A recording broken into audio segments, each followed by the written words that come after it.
at some time or another, have agonized over making a decision.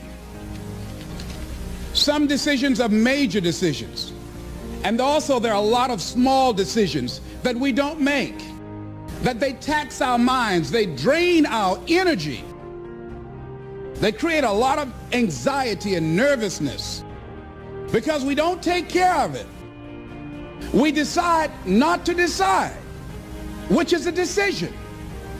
Deciding to decide, to act, is a major, major challenge for all of us at different points in different areas of our lives. And there are things that happen to us along the way, experiences that we have that prevent us from working through the mental block of acting, of doing those things that we know we ought to do. And so what I want you to think about is, what is there that you know you need to do, that you want to do this, but for some reason or another, you've been holding back.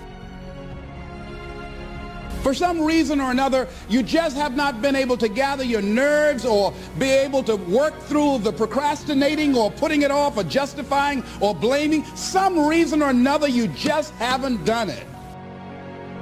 And you know you ought to do this. You really want to do this, but you don't know why you haven't done it.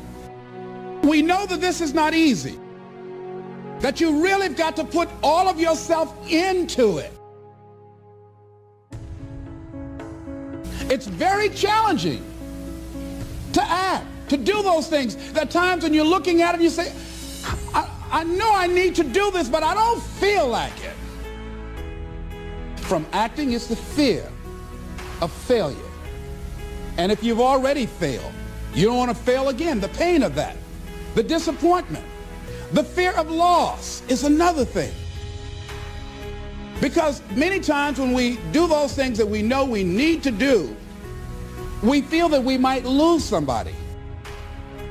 Many of us don't act because we want other people's approval.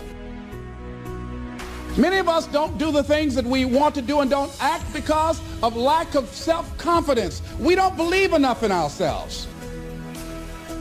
There are a lot of people that their jobs are making them sick because they won't act.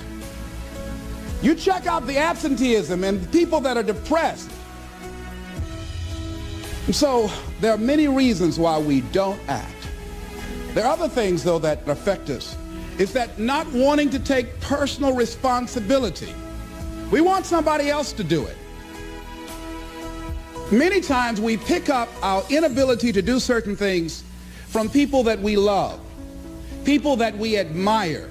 We identify with them, and we live in the context of their ideas, their opinions, and their life patterns. We buy into it unconsciously. I couldn't help but think that God wants greatness to come out of us. But it takes a humility to handle greatness. You can't believe one way and live another way and be great. It's going to cost you some time. It's going to cost you some energy. It's going to cost you some sacrifice. It's going to cost you some resources. It's going to cost you some hours of your life laying down, paying the price, going the extra mile, doing what other people are not willing to do. Greatness is not cheap. Greatness always costs more. That's why there's not many people who achieve greatness. They're not willing to pay the price.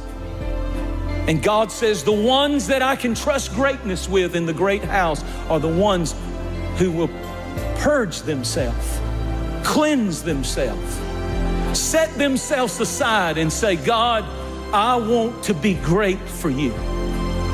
I want you to touch my life with your grace, and I want to see greatness break forth in my life for the glory of my King.